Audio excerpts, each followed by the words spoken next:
Welcome back to my channel. I'm Shireen with Olive Street Designs, and today we are making over this dresser. It is in desperate need of saving. It's obviously very worn, and it's also got another little hidden feature that it was hit by the car. It was in the garage and somebody pulled in a little too far and yeah, hit the dresser. It's also got another broken drawer down here. I'm not sure if that was also from the car incident or maybe vacuum cleaner or something. I'm not sure. But we've got to address a few broken things here. So let's see what we can do. I I was looking at this thinking, can I just repair this? Is there a way to glue that back together, clamp it, fill in some things? But it's just frayed. And I don't know how that happened because you'd think that it would be kind of a clean break, but it really is so frayed that I didn't think that gluing it would actually be the best fix for this. And the other drawer that's broken, the lip of that drawer is broken all the way down to the drawer box. Now, these are intentionally without hardware because of the angle of the drawers. The pulls are just pulling from up underneath. So I've got some things to do. I thought, okay, well, let me move these two broken drawers to the top. If I'm going to completely change something or put new faces on them or something, I will do it from the top. But I'm just coming up with ideas. And sometimes you just have to stand back and look. And so I'm thinking, do I put pole wrap over them? Do I put a trim piece at the bottom? What do I do? So you're seeing the brainstorming happening. And I just get kind of a light bulb moment and think, why don't I just trim it? So it's okay to have the top two drawers a little smaller than the other drawers because lots of dressers are that way. So I decided to get some tape and tape it off and see how that looks. And although my tape or the cut on the one that was actually just broken at the bottom, I'm going to have to do an additional repair on that because where I needed to cut it was actually going to be beyond the break. You'll see that later. I don't know if I'm describing that properly, but I'll show it to you later. So here we go. I'm committed. I'm committed to cutting these drawers, and I just get out my little saw, which I love this little saw. If you don't have a little circular saw like this, it's so handy to not have to get out the big saw. I think this is a 4.5-inch or 5-inch blade on this. But on a side note, before you decide to film footage, make sure your battery is fully charged because my saw keeps dying. These are all the challenges of furniture flipping. Sometimes things go super smooth, but most of the time it's kind of just figure it out. And thankfully, I was able to get this restarted a few times. It just keeps pausing, but it's got a little more juice left in it. And I was able to get this thing all the way cut after one more stall. There we go. I actually think it looks better already. Now, how's it going to look when we put it back in the dresser? I don't know, but I just got my sander out, so I'm just sanding off that cut. I want to make sure that it's nice and smooth. Take off the tape. And I'm thinking it's looking pretty good. All right, I'm going to get them back in and stand back and look at it. And, I think this might be the fix. So,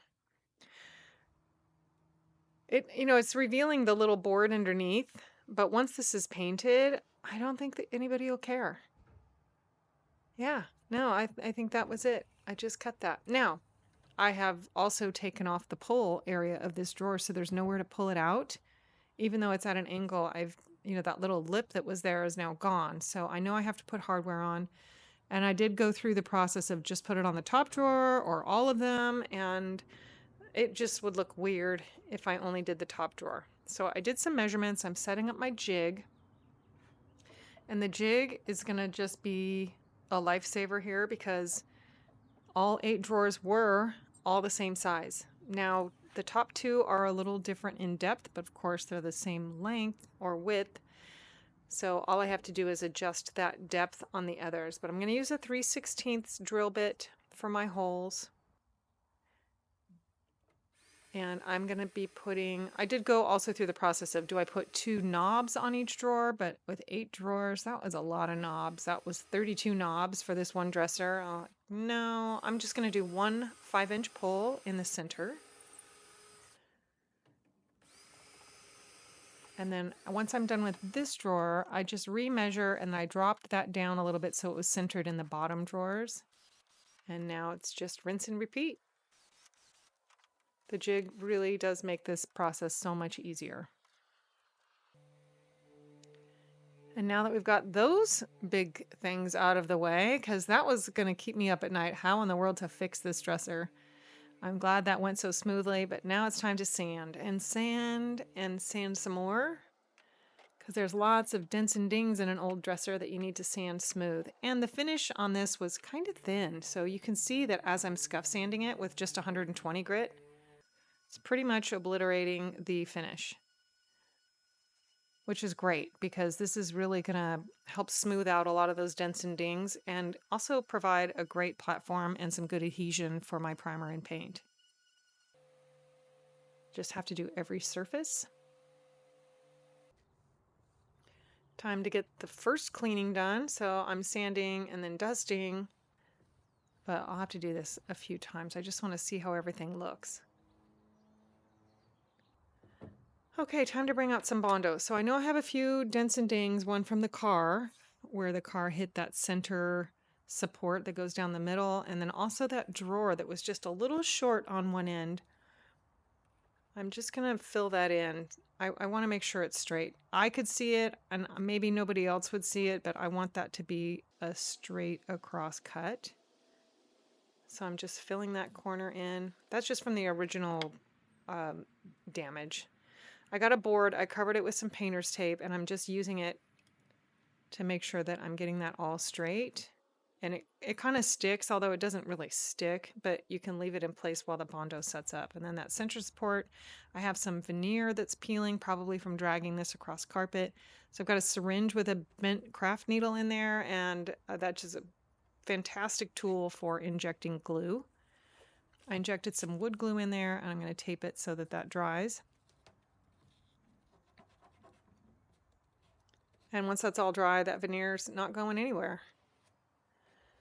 And now I'm using some Bondo glazing and spot putty, and this stuff is fantastic for, little dents and dings and scratches where wood filler just doesn't have any grip. And wood filler, when you go to sand it, if you're using it in a really shallow area, it just flies right back out. This stuff, though, is fantastic. So I'm going to take that board off of there, and I now have a pretty straight edge to sand.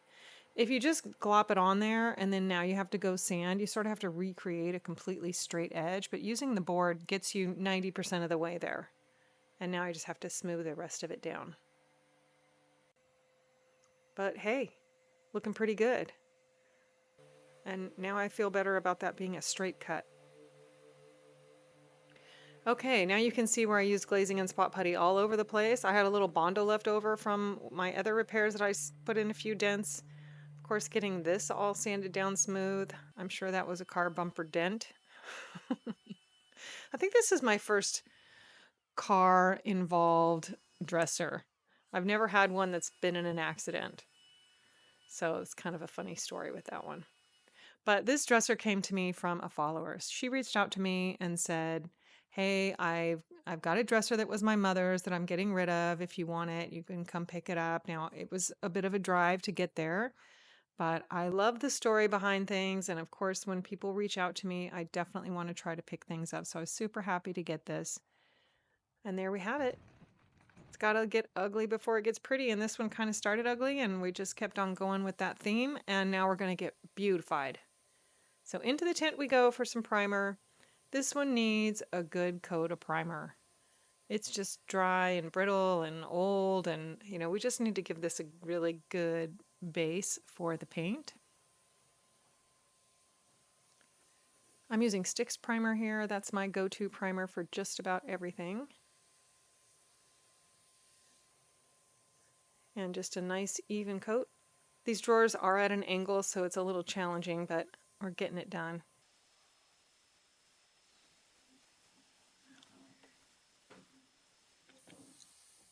Okay, now you can see what just kind of a mess the top is, but once we get the primer on there, it just smooths everything out. All of those blemishes are soon to be gone. Okay, I let that dry usually for a good hour and a half or so, and then sanding it down. I'm just sanding any texture that would have been left behind from the sprayer. It kind of leaves sometimes a little sandpaper or grit kind of feeling to it, and just a little bit of sanding smooths all that out. All right, welcome to my paint lab. This is where we make all kinds of new colors. I have 4 remnants of paint, and I made a new color with them. So they were all fairly similar, and I thought, well, I just have these 4 cans of a little bit. It makes more sense to just create a new color and use them up. And I love this color.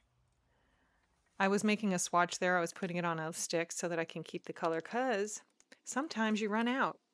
And then you have to go pay and have your new color made into another color. So I was just making sure I had a swatch of it. Okay, after the primer goes on, sometimes it really highlights any other dents and scratches that you may have, and it's another great time to pull out that spot putty and fix those. Sometimes you can't even see those until you get primer on, and then they're like glowing. And I like to hand sand these with a block. I think that the overall result is better. If I pull out the sander, it just takes too much away. All right, and there are times when I have to go back over that with more primer, but I didn't need to in this instance, so I'm right in with paint, and this paint does have primer in it. All right, nice, good coat. I love this color. Sometimes it's like a happy accident where you just, well, this dresser wasn't an accident, but the paint is a happy accident. By using all these little remnant colors and creating a new one, one is reusing all of my paint, but I love creating new stuff. Yeah, great color. I may use this again. So in between coats, I go in and just touch up the lips of the drawer. I'll do the top sides and the bottom in a minute, you'll see. I like to have all 4 sides done. But this just saves me having to take each drawer out, tape it all off, and then you get paint all on the inside of the cabinet if you don't paint with the drawers in. And that's fine if that's how somebody wants to do it. For me, this is what works. Painting with the drawers in saves me so much time. I just touch up those edges, then I'll take the drawers out and I touch up the cabinet. So this is that area now that is revealed under that drawer. So I've got to make sure that that is all painted and cohesive looking. And I'm touching up this area, which is that center support. And I had put some Bondo on the front of it because it was dented, but I'm noticing there's also a crack here. So I will have to repair that in a few minutes. I'm going to go ahead and paint it, but it's going to need to get repaired. I don't want to send this home with somebody where there's a crack in the dresser. It didn't seem to be structural, so hopefully we'll just get that glued up. So here I'm painting the very bottom of the drawer before I put them back in. That way all 4 sides now have been touched up. Time to dust everything back off. I did sand it again, dust everything off. Here's my second coat of paint.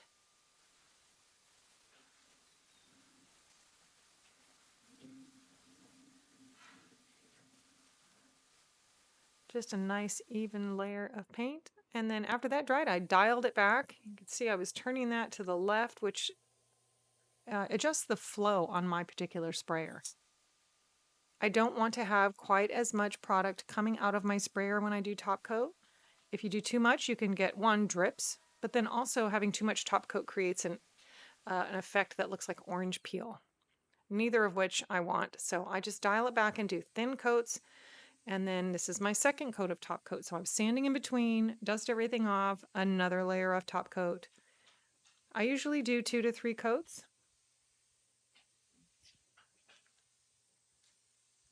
And I'm always sanding in between, but you don't sand the very last one. Usually just when it's dry, wiping it off with a damp towel will take off any residual sandy or grittiness. Now that everything's all nice and dry, time to put the hardware on. This baby needs the jewelry. I think the gold, along with this gold color, is just what this dresser needed. It also needs some pretty drawer liners, because why not? So I'm just dusting everything out with that big paintbrush. I measure everything. There's so many different ways to line drawers. I am one, I don't like to waste product. So I am going to cut these to the exact size that I need rather than put it in there long, put the ed, put everything down in there and you get an X-Acto knife out and do it. Apparently I don't have X-Acto knife skills because mine are always crooked. But if I cut it ahead of time and just lay that in the drawer, everything is going to fit down in there and be straight. I'm going to show this from another angle so you can see it again. So I take the paper backing off. That's the flop right into the drawer. And look at that. I didn't have to touch it again. But you've got to make sure you measure and cut properly. Here's the crack. Now, it does not extend all the way anywhere. So I think it's just one of those, like, right in this area. It flexed probably when it got hit with the car and cracked. So again, coming in with that wood glue in a syringe, which is a great thing to have. Clamp it. You gotta clamp it so you make sure your glue gushes out. Then you know you have enough glue in there. And then a second clamp because everything's better in pairs. And let's take a look back at where she started. Boy, she was rough. She's been through a lot, but this gal's recovered nicely because this is just beautiful to me now. I feel like this is a beautiful statement piece dresser that anybody would love to have in their room. And with the coordinating drawer liners and everything, I think it just turned out beautifully. So I hope you like this makeover and be sure to follow for more.